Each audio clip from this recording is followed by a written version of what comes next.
Hi, this is Megan with Beadaholique, and today I'm going to show you how to add peyote bead weaving to a Regaliz corduroy cord bracelet.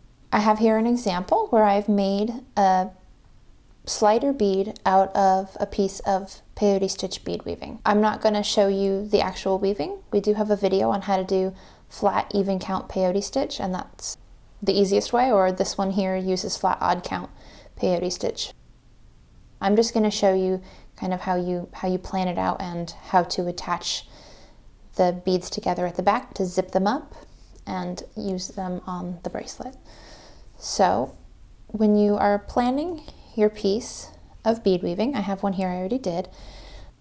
One thing that's important is that the bead weaving isn't that flexible and the bracelet isn't going to bend where you have it inside the slider.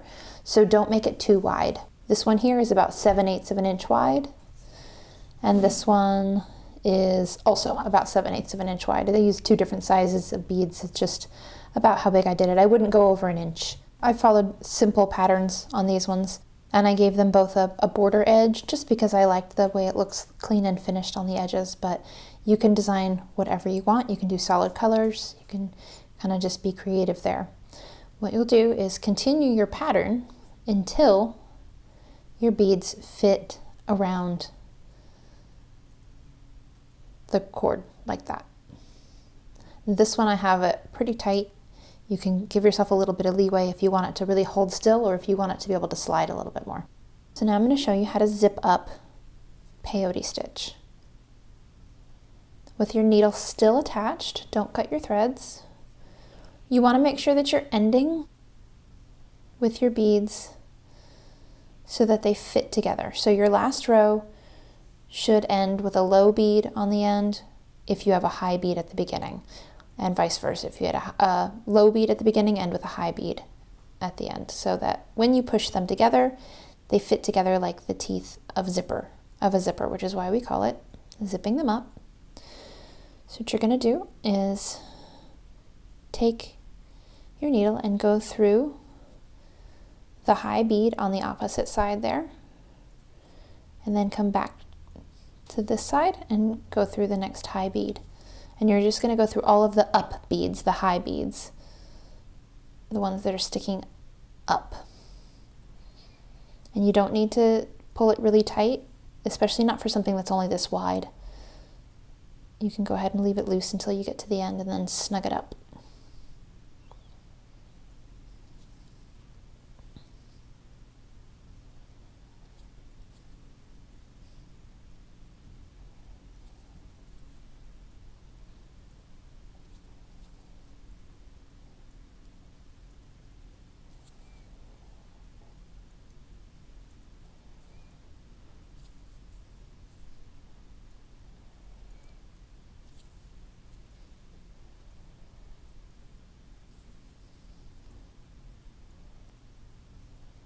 And through that last bead, and now you want to pull it tight.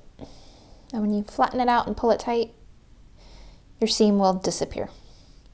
And one thing that's important is that now you have everything connected except this very last pair of beads. You can see you can still go in there. So you're going to want to go down through some of the beads next to that. You want to get that last thread bridge.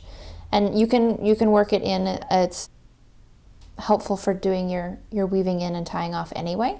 So go ahead and weave your thread through, knot it, trim it, and you're ready to go. And we do have a video on how to tie off and weave in your thread ends. It's called How to Tie Off and Add New Thread, if you're not familiar with how to do that. And then once you have that all finished up, then you slide it onto your corduroy bracelet and you use it just like a slider bead. You can see it'll go right to the middle, and then you can decorate the rest however you want, like I did with this one. And that's how you incorporate a bead woven slider into a Regaliz bracelet.